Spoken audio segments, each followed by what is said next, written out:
마가복음 8장 27절에서부터 35절 말씀 교독하도록 하겠습니다.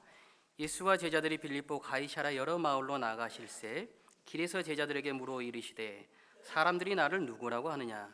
제자들이 여짜와 이르되 세례 요한이라 하고 더러는 엘리야 더러는 선지자 중에 하나라 나이다.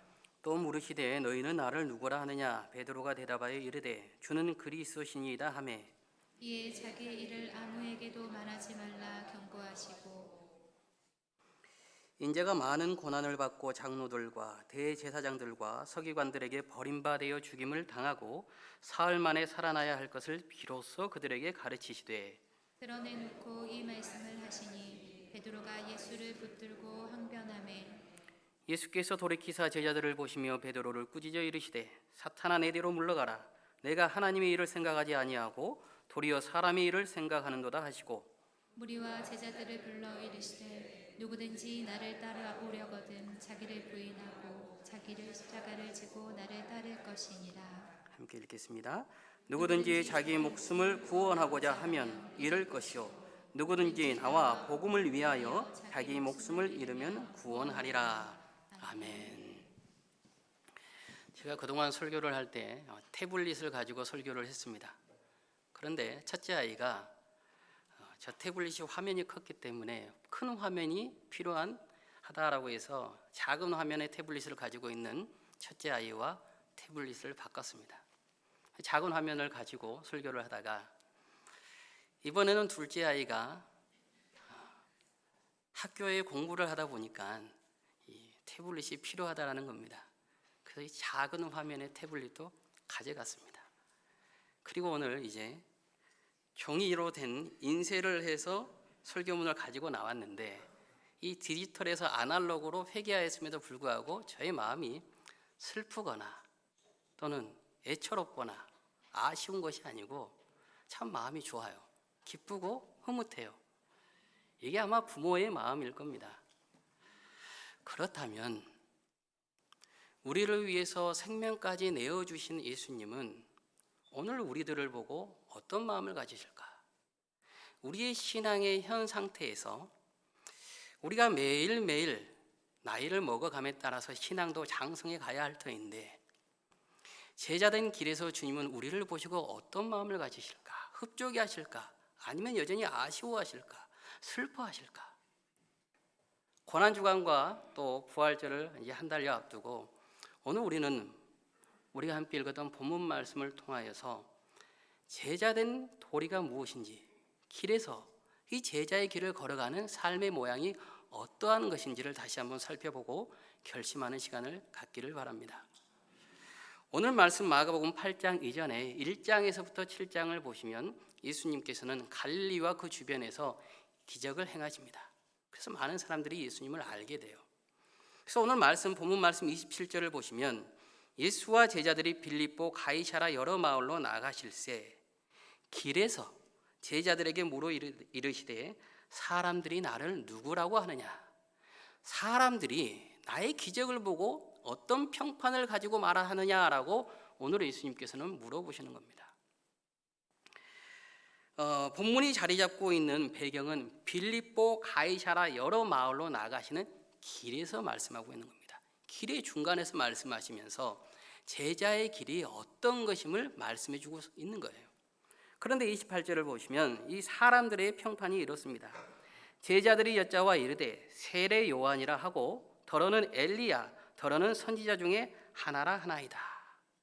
예수님의 기적을 보고 세례 요한이 살아났다라고 말하는 이들도 있고 말라기 4장 5절에서 말씀하신 대로 하나님께서 마지막 날에 엘리야를 보내실 것이다 라고 선포하셨기 때문에 그 엘리야가 왔다라고 말하는 사람들도 있었습니다. 또는 에레미야나 이사야와 같은 선지자 중에 한 명입니다 라고 고백하는 사람들도 있었죠. 그래서 선지자 중에 하나다라고 오늘 성경은 말씀하고 있습니다. 여러분 지금도 마찬가지죠. 지금도 세상 모든 사람들은 예수님을 압니다. 예수님을 모르는 사람들은 아무도 없을 겁니다. 부활절이 어떤 날인지도 알고요. 심지어는 예수님이 탄생하신 날은 예수님을 믿지 아니하는 자들도 그날은 모두 다 기뻐합니다. 예수님을 모두 다 아는 거예요. 하지만 그들에게 예수님은 자신들에게 즐거움이나 그냥 아는 것에만 멈출 뿐이지 낮고 낮은 이 땅에 그들을 구원하기 위하여서 이 땅에 오셨다라는 것은 인식하지 못하는 것이죠. 그래서 표적을 행하시는 분, 성인들의 한 명으로 예수님을 인식하고 알 뿐이에요. 여러분, 그 연예인 중에 이덕화 씨를 혹시 아십니까? 이덕화 씨 또는 패트김, 우리 좀 젊으신 분들은 서태지와 아이들, 여기까지는 전부 다 아실 거예요. 그럼 그 연예인들을 우리가 안다라고 할 때 어떻게 아는 겁니까? 브라운관을 통해서 그들의 드라마나 또 그들의 노래를 아는 것이지 우리가 그들의 삶을 함께 공감하면서 안다라고는 할 수 없을 거예요. 연예인을 아는 것과 우리가 함께 가정에서 살아가는 남편이나 아내를 아는 것은 전혀 다른 것이죠. 여러분, 남편을 아는 것, 아내를 아는 것은 어떻습니까? 함께 기쁨도 나누고 슬픔도 나누고 이 험한 세상길을 걸어가면서 서로 부둥켜 울기도 하고 그 삶을 함께 걸어가면서 머리로 아는 것이 아니라 그 삶에서 모두 체화되는 것, 함께 공감하고 함께 그 길을 헤쳐나가는 그 시간을 나누면서 안다라는 것이에요. 그래, 단순히 아는 것이 아니고 모든 삶 속에서 공감해 나가는 것이죠.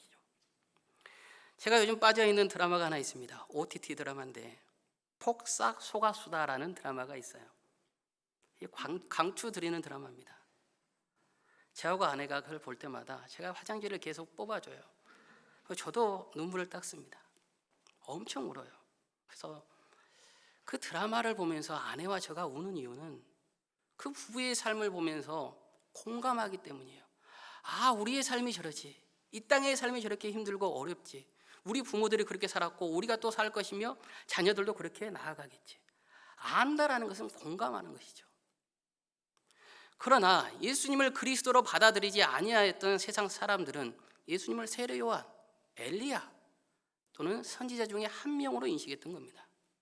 그리고 예수님께서는 이제 제자들에게 다시 물어보십니다. 29절을 보시면 또 물으시되 너희는 나를 누구라 하느냐? 제자들에게 물어보고 계시는 겁니다. 그러자 베드로가 대답하여 이르되 주는 그리스도시니이다 하매. 이제 제자들에게 물어보자 베드로가 주는 그리스도이십니다라고 고백하기 시작합니다. 이 고백이 얼마나 중요했던지 마태복음, 마가복음, 누가복음, 요한복음 모두 다 하나님께서는 기록해 놓으셨습니다. 마태복음 16장 16절을 보시면 주는 그리스도시요 하나님의 살아계신 아들이십니다. 놀라운 고백을 하게 되는 거예요.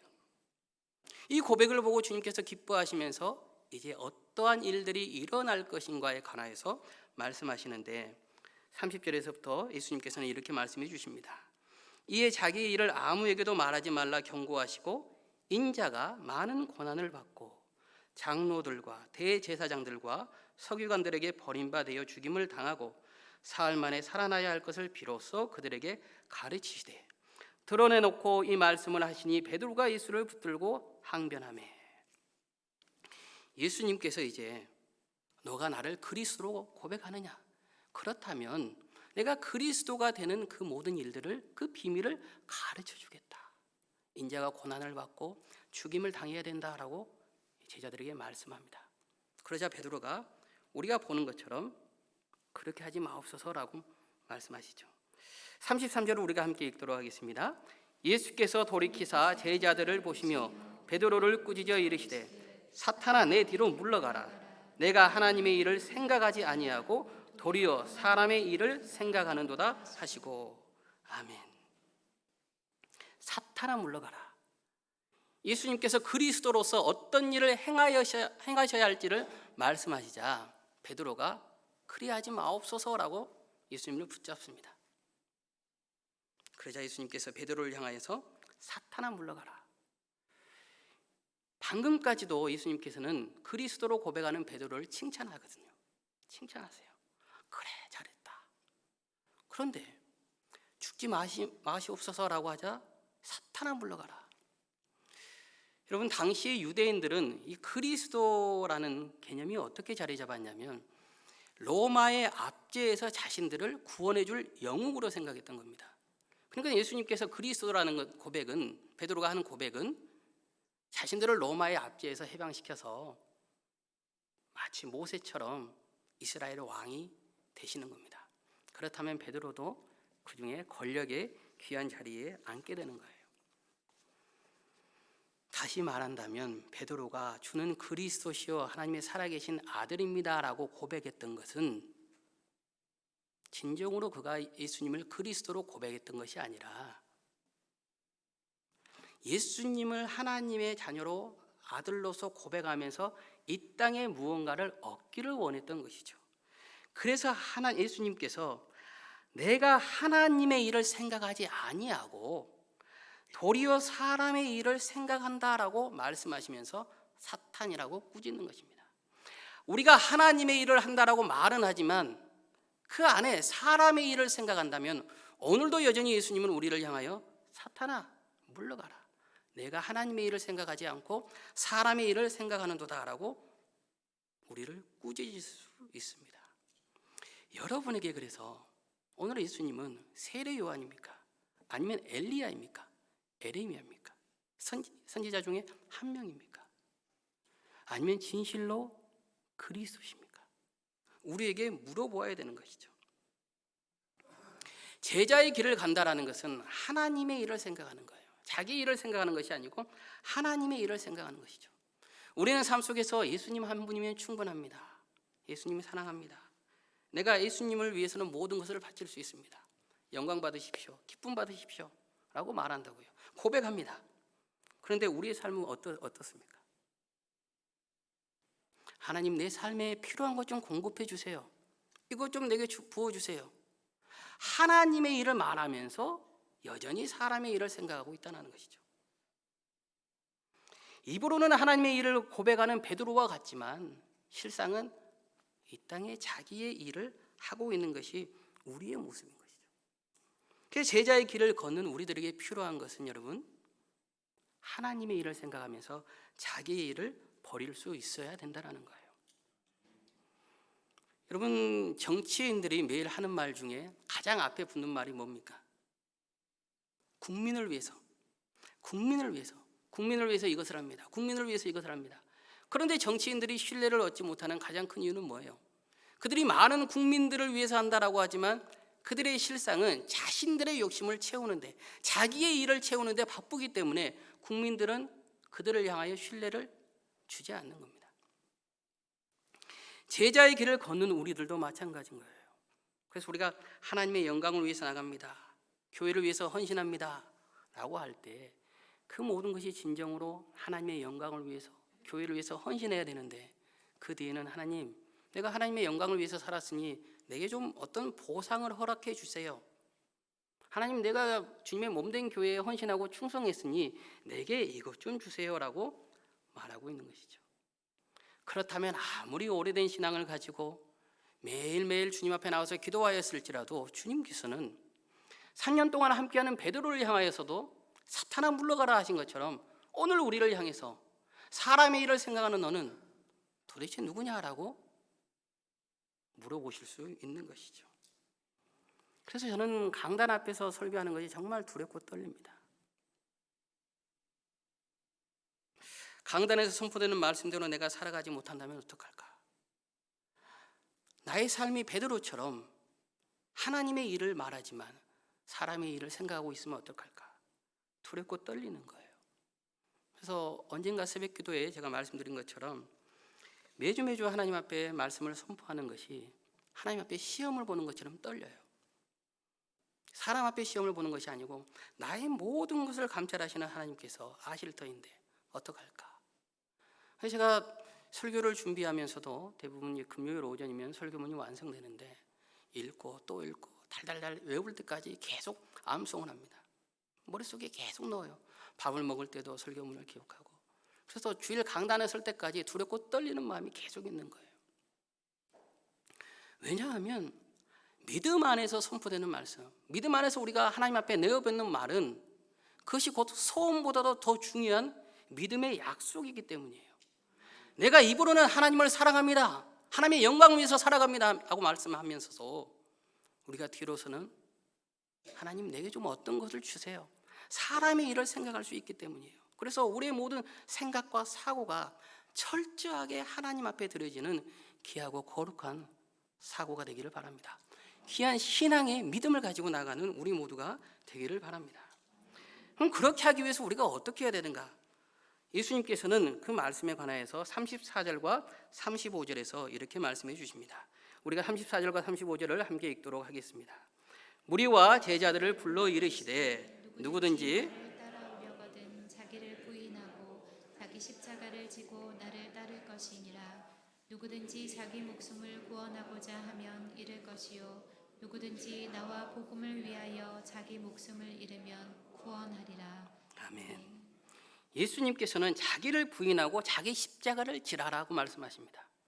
하나님의 일을 생각한다면 사람의 일을 생각하지 아니하여도 하나님께서 책임져 주실 것이다라고 오늘 선포해 주고 계시는 것이죠. 그래서 첫 번째는 우리가 말의 책임과 행동화를 가지고 나아갈 수 있어야 돼요.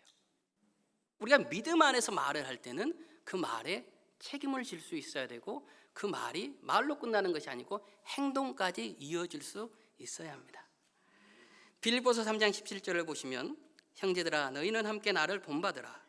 그리고 너희가 우리를 본받은 것처럼 그와 같이 행하는 자들을 눈여겨보라. 바울이 자신을 본받으라라고 말씀하면서 우리를 본받은 것처럼 그와 같이 행하는 자들을 눈여겨보라. 말로만 하는 것이 아니라 말의 책임과 행동까지 나아가는 그들을 눈여겨보면서 그들도 역시 본받고 나아가라. 여러분 바울의 선교 여행을 여러분은 잘 아실 겁니다.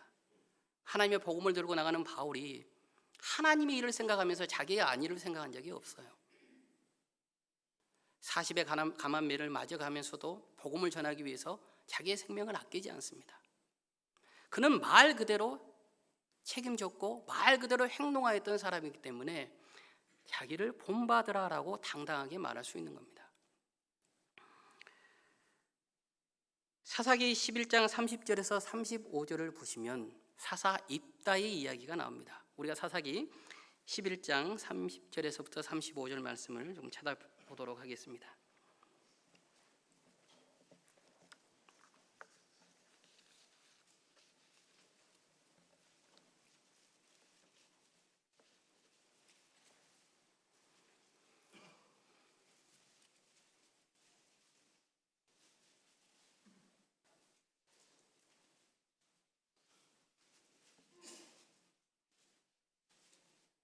교독하겠습니다. 그가 여호와께 서원하여 이르되 주께서 과연 암몬 자손을 내 손에 넘겨주시면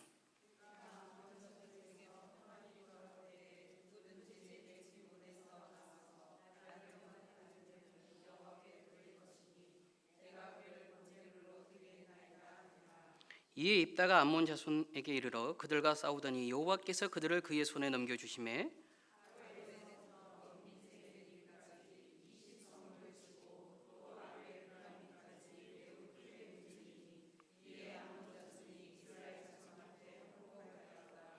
입다가 미스바에 있는 자기 집에 이를 때 보라 그의 딸이 소고를 잡고 춤추며 나와서 영접하니 이는 그의 무남 동료라. 자기 옷을 찢으며 이르되 어찌할꼬 내 딸이여 너는 나를 참담하게 하는 자요 너는 나를 괴롭게 하는 자 중에 하나로다. 내가 여호와를 향하여 입을 열었으니 능히 돌이키지 못하리로다 하니. 아멘. 사사 입다가 하나님 앞에 암몬과의 전쟁을 앞두고 소원합니다. 하나님 이 전쟁을 승리하게 해주신다면 제가 승리하고 돌아올 때 가장 먼저 나를 반겨주는 그 사람을 하나님께 바치겠습니다. 하나님 앞에 말을 했던 거예요. 선포했던 것이죠. 그런데 무남 동료인 그 딸이 입다의 승리를, 전쟁의 승리를 기뻐하며 나오는 겁니다. 얼마나 마음이 찢어 죽겠습니까? 그런데 그 입다가 그 말에 책임을 집니다. 그 딸을 하나님 앞에 드려요. 행동하는 거예요. 여러분 그래서 믿음의 말은 대단히 중요합니다. 믿음의 말은 한 번 뱉으면 주워 담을 수 없는 거예요. 내가 진정으로 하나님의 영광을 위해서 살아갑니다라고 하면 그 하나님의 영광을 위해서 살아가는 겁니다. 이것이 나를 부인하는 거예요. 말로는 하나님의 영광을 위해서 살아갑니다. 내가 교회를 위해서 헌신합니다라고 선포하면서 내가 여전히 바뀌지 않고 내 삶을 위해서 나아간다면 그 모양은 제자된 모양으로 나아갈 수 없는 것이죠. 그래서 말에 대한 책임뿐 아니라 말의 책임을 넘어서 행동까지 나아갈 수 있어야 돼요. 여러분, 말하는 것은 누구나 할 수 있습니다. 나 오늘부터 다이어트 할 거야.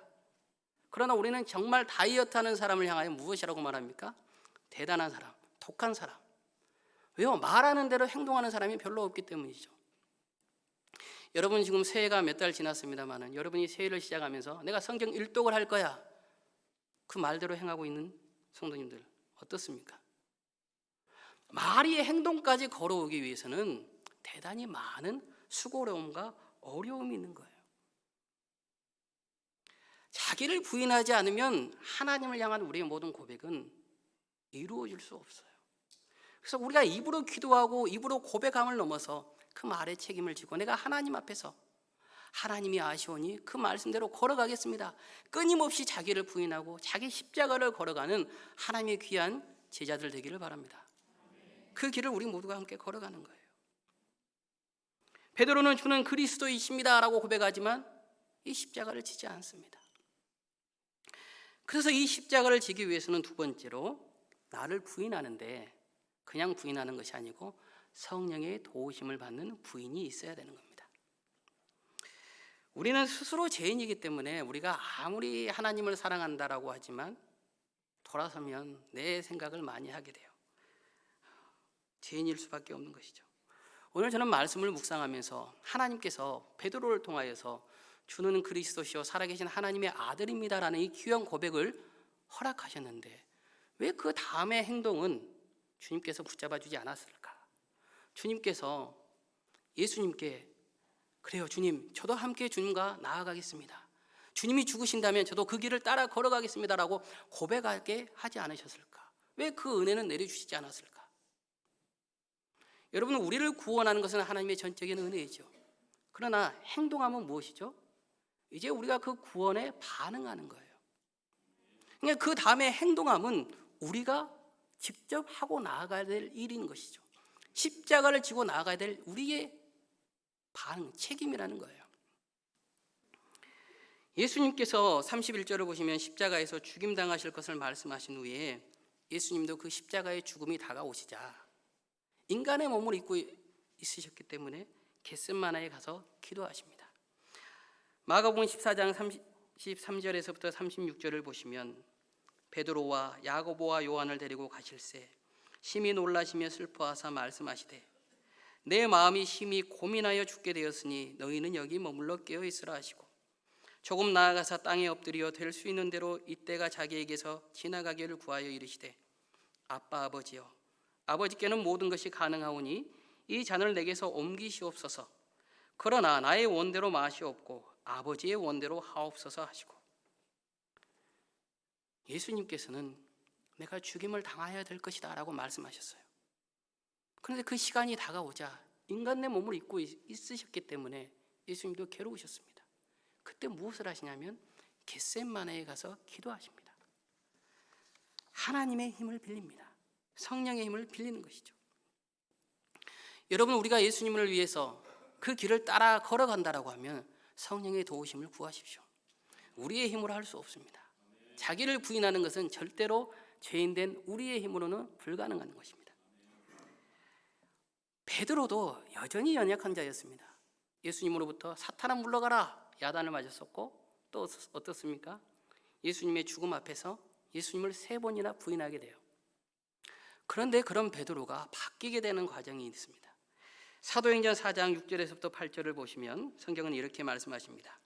대제사장 안나스와 가야바와 요한과 알렉산더와 및 대제사장의 문중이 다 참여하여 사도들을 가운데 세우고 묻되 너희가 무슨 권세와 누구의 이름으로 이 일을 행하였느냐? 이에 베드로가 성령이 충만하여 이르되 백성의 관리들과 장로들아.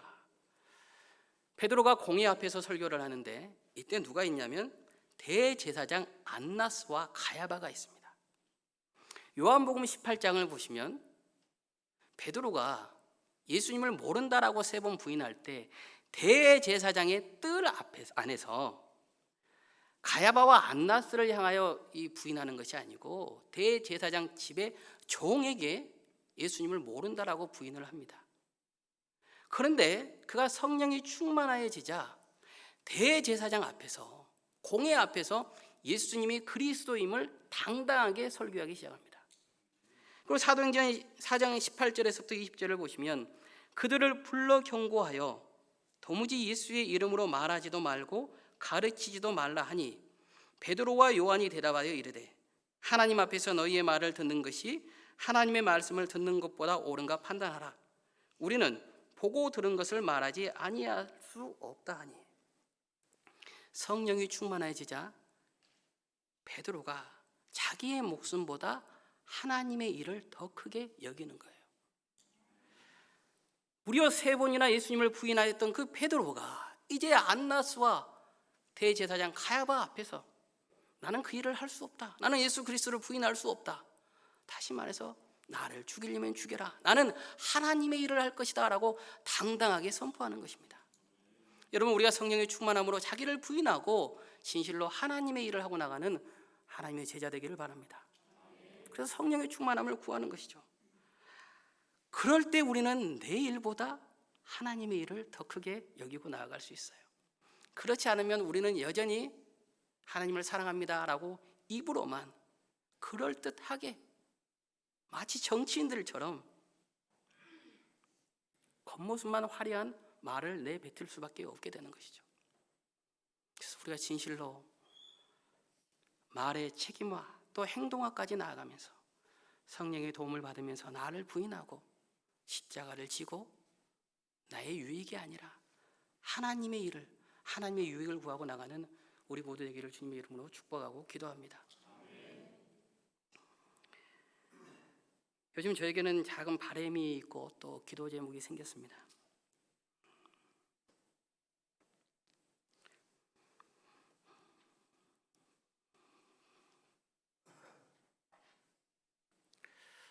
우리 목사님의 퇴임을 바라보면서 제가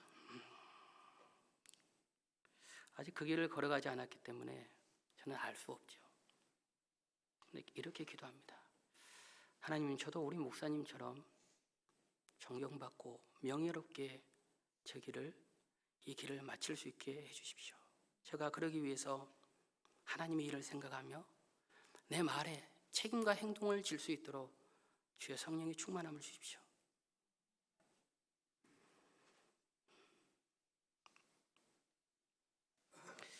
그 길까지 걸어가는 길이 얼마나 어려웠을까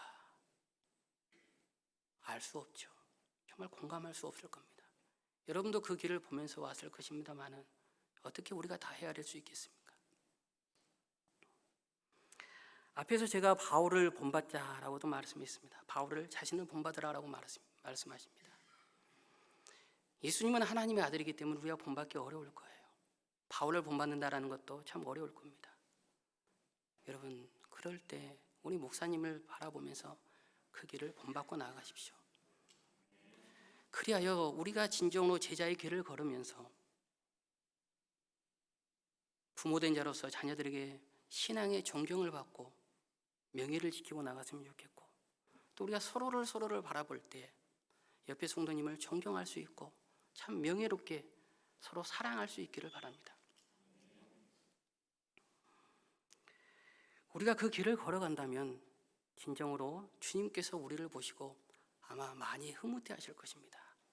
아, 너희들이 이렇게 성장했구나. 너희들이 정말 말의 책임뿐 아니라 행동까지 나아가면서 진실로 제자의 길을 걸어가는구나. 너희들이 하나님의 일을 생각하면서 너희의 일을 생각하지 아니하는구나. 주님께서 흡족해 하시고 칭찬해 주실 줄로 믿습니다. 그래서 내 생각을 하면서 사탄의 길에 걸어가는 것이 아니라 내가 하나님을 사랑합니다, 내가 하나님을 찬양합니다 라고 하면서 내 속에서 내 유익을 구하는 사탄의 길을 걸어가는 것이 아니라 진실로 자기를 부인하면서 예수 그리스도의 그 십자가의 길을 걷고 제자된 길을 바르게 걸어가는 우리 모두가 되기를 바랍니다. 예수님께서 길에서 제자들에게 물어보신 이유는 제자의 길을 걸어가는 모습이 바로 이것이기 때문이에요. 그래서 오늘 예수님께서는 우리에게 물어보십니다. 너희는 나를 누구라고 하느냐? 나를 세례 요한이라고 하느냐? 엘리야라고 하느냐? 선지자 중에 한 명이라고 하느냐? 여러분은 그런 예수님의 질문에 어떻게 대답하실 겁니까? 너희는 나를 누구라고 하느냐? 우리 함께 찬양하도록 하겠습니다. 찬송가 457장입니다.